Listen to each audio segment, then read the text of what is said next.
Hello friends, তো আজকে আমরা এই সিটং ছেড়ে বেরিয়ে যাচ্ছি। এবারে যাব দার্জিলিং, ওখানের হোটেলে স্টে করব।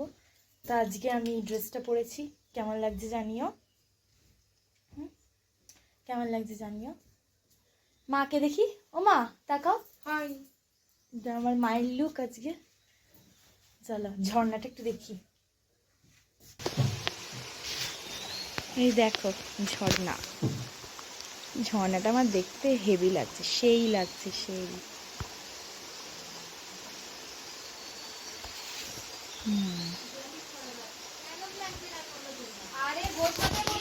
যাই হোক,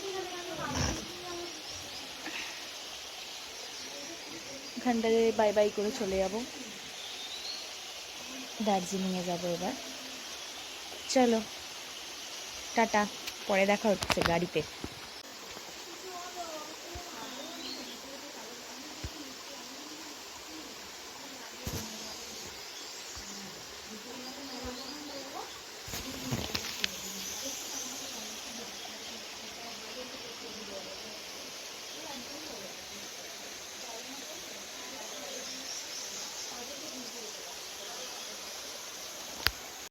হাই, এটা আমার লুক আজকে।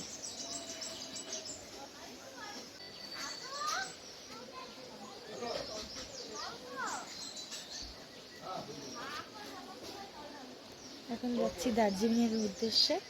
দার্জিলিংয়ে হোটেলে স্টে করবো এবার। এই হোটেলটা ছেড়ে দেব। মাও রেডি হয়ে গেছে, দেখালাম তো। ঠান্ডা লাগছে বন্ধুরা, এই জন্য জ্যাকেট চাপিয়ে নিয়েছি। আর শুনছি দার্জিলিংয়ে নাকি বৃষ্টি হচ্ছে আর মারাত্মক ঠান্ডা, ওই জন্যে জ্যাকেট পরে নিয়েছি।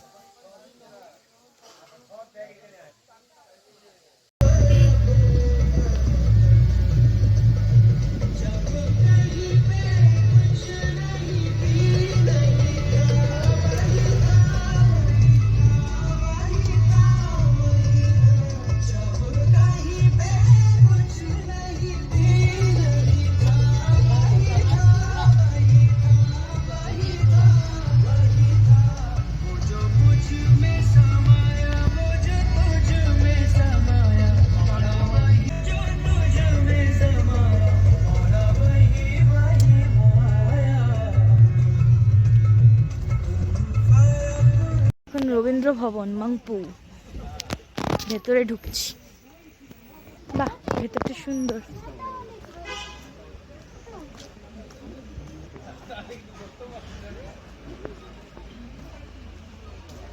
রবীন্দ্রনাথ ঠাকুর, যার গান আমি সবসময় গাই।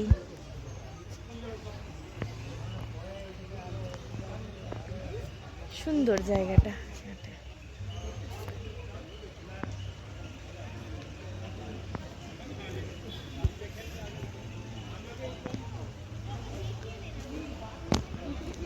হ্যালো গাইস, এখন আমি চলে এসেছি রবীন্দ্র মিউজিয়ামে।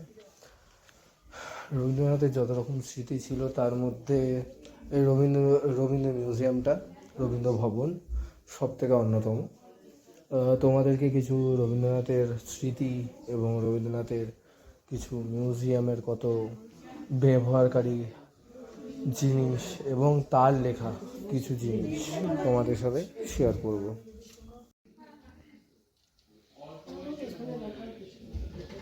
দেখতে পারো,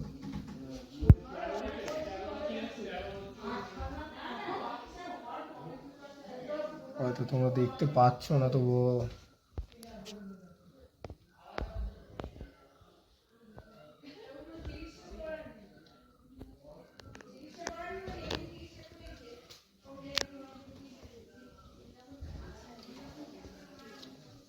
এই টিকিট আমার কাছে আছে।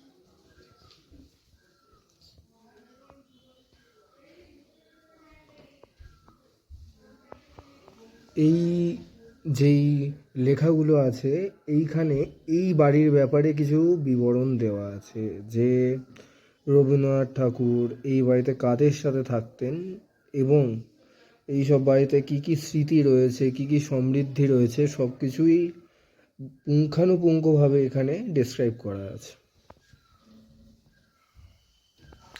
যদি আপনারা দার্জিলিং আসেন, দার্জিলিং আসার পথে রবীন্দ্র ভবন একবার চাইলে ভ্রমণ করতে পারেন। খুবই সুন্দর একটা এরিয়া, খুব সুন্দর জায়গা। আপনারা চাইলে এটা একবার এখানটা আসতে পারেন, এটা দেখতে পারেন।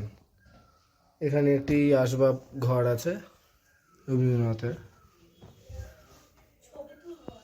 ছবিগুলো। দিস ইজ রবীন্দ্র ভবন মিউজিয়াম।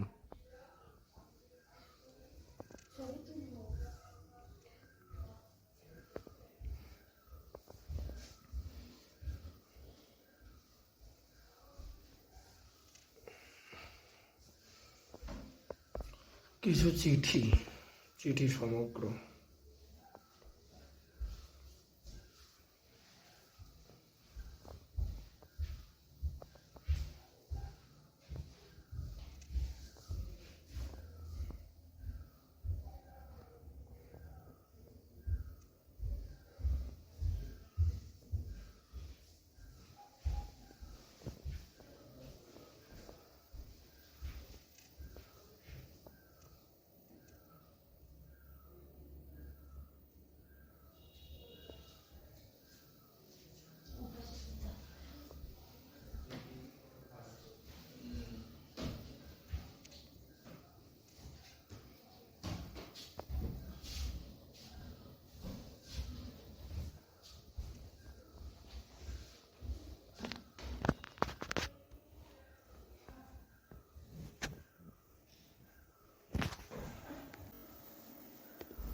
আপনারা আর্কিটেকচারটা নিশ্চয়ই লক্ষ্য করছেন।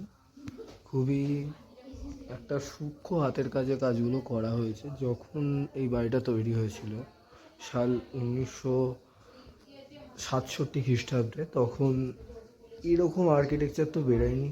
কিন্তু এখানে আর্কিটেকচারগুলো আপনারা লক্ষ্য করতে পারেন, কি সুন্দর জিনিসগুলো।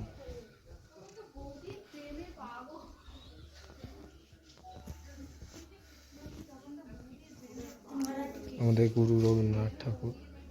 तुम्हारा टिकट हमको नहीं दिया आपने पहले।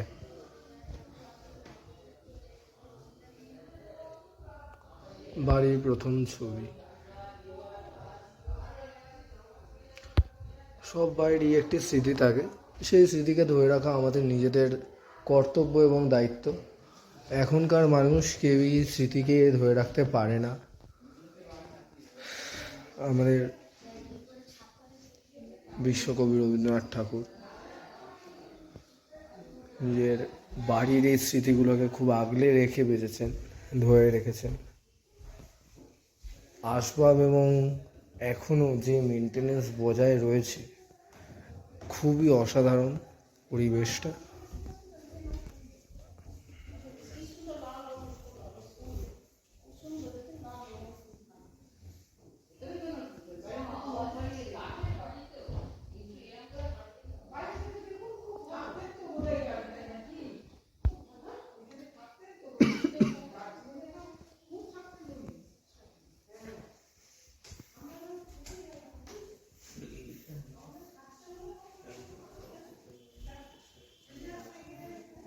This is in Chimli place, hereby located.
খাতা রবীন্দ্রনাথ ঠাকুর।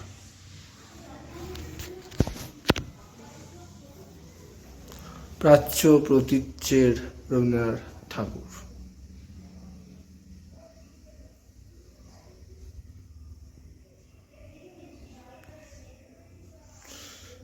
Every peak in this house is very authentic and very rare.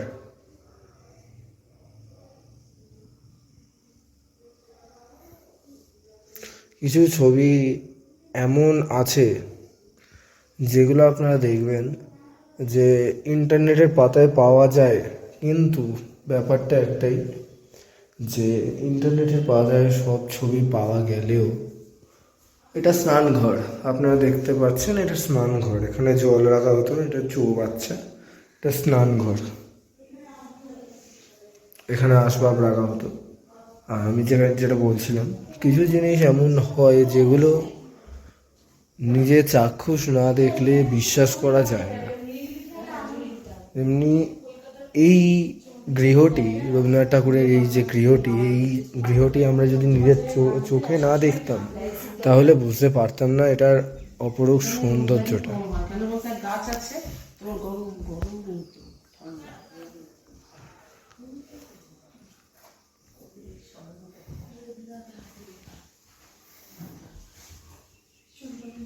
এই হচ্ছে আলমারি, এত বছর পুরনো হয়েও কন্ডিশন এখনো যে সেই, বিকজ অফ মেনটেনেন্স অ্যান্ড হলোগ্রামস। এই যে এই ছবিটা যে আপনারা দেখছেন, এই ছবিটা পুরো এক টানে আঁকা ছবি, এক টানে আঁকা পুরো ছবিটি।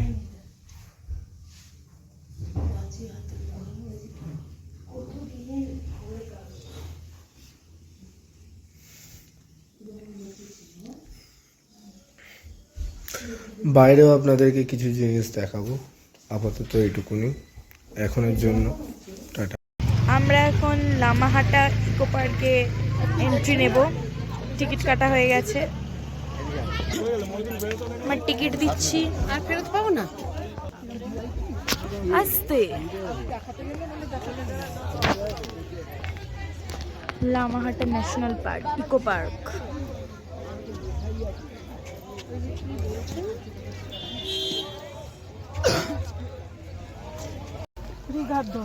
চলো।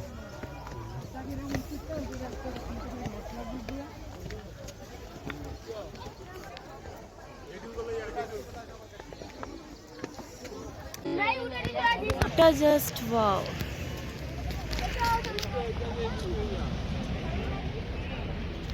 এখন আমরা উঠছি ওপর দিকে।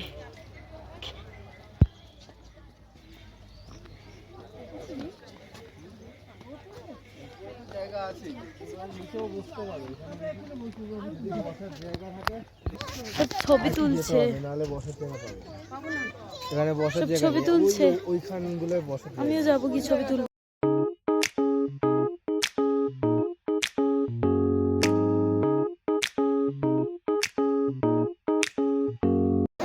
আমরা এখন আছি মেল মার্কেটে, দার্জিলিংয়ে। অনেক কিছু কেনাকাটা করলাম।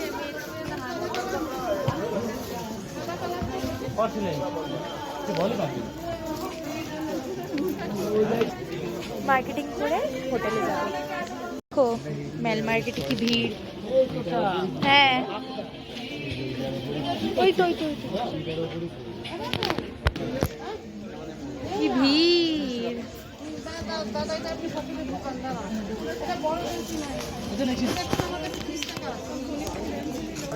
কি ভিড়, দেখি এটা টুপি, আরে বাবা কত কি আছে। দেখা যাক কি কিনি, ঘরে গিয়ে দেখাবো। টুপি দেখি, টুপি টাটা। মেল মার্কেট, এটা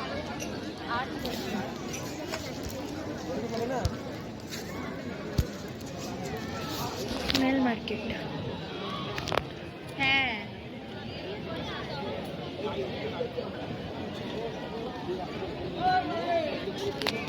হাই, মেল মার্কেটে এসছি এখন।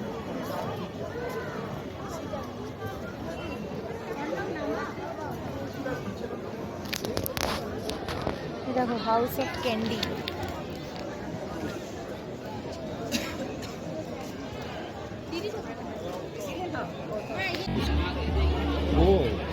ব্লগ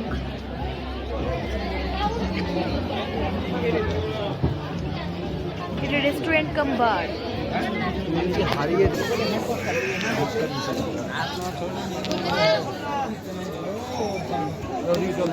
জামা কাপড়ের দোকান, মোমো, লাইন দিয়ে জামা কাপড়ের দোকান, মাঝে খাবার দোকান। চল ঘুরে আসি।